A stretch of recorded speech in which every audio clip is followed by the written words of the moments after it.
அண்மை செய்தியை பார்த்து வருகிறோம். முதலமைச்சர் மு.க.ஸ்டாலின் நாளை உதகை செல்லவிருக்கிறார். இது தொடர்பான விவரங்களுடன் செய்தியாளர் அபினேஷ் இணைந்திருக்கிறார். அபினேஷ், விவரங்களை பதிவு செய்யலாம்.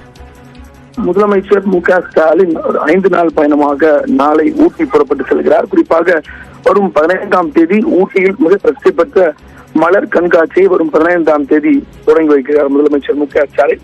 மேலும் அங்கு தமிழ்நாடு அரசின் சார்பில் பட்டா வழங்கும் விழா, அதே போல பழங்குடியின மக்களுடன் சந்திப்பு உள்ளிட்ட பல்வேறு நிகழ்ச்சிகள் 4 நாட்களுக்கு ஏற்பாடு செய்யப்பட்டிருக்கிறது. எனவே இதில் 5 நாள் பயணமாக நாளை முதலமைச்சர் மு.க.ஸ்டாலின் சென்னையிலிருந்து கோவைக்கு புறப்பட்டு சென்று அங்கிருந்து ஊட்டிக்கு சென்றடைகிறார். அதற்கு பிறகு 16ஆம் தேதி இரவு அவர் சென்னை திரும்பக்கூடிய வகையில 5 நாள் பயண திட்டம் என்பது வகுக்கப்பட்டிருக்கிறது. அந்த வகையில 15ஆம் தேதி நடைபெறக்கூடிய ஊட்டியில் நடைபெறக்கூடிய பொட்டானிக்கல் கார்டன் இருக்கக்கூடிய மலர் கண்காட்சியையும் முதலமைச்சர் மு.க.ஸ்டாலின் வரும் 15ஆம் தேதி தொடங்கி வைக்கிறார்.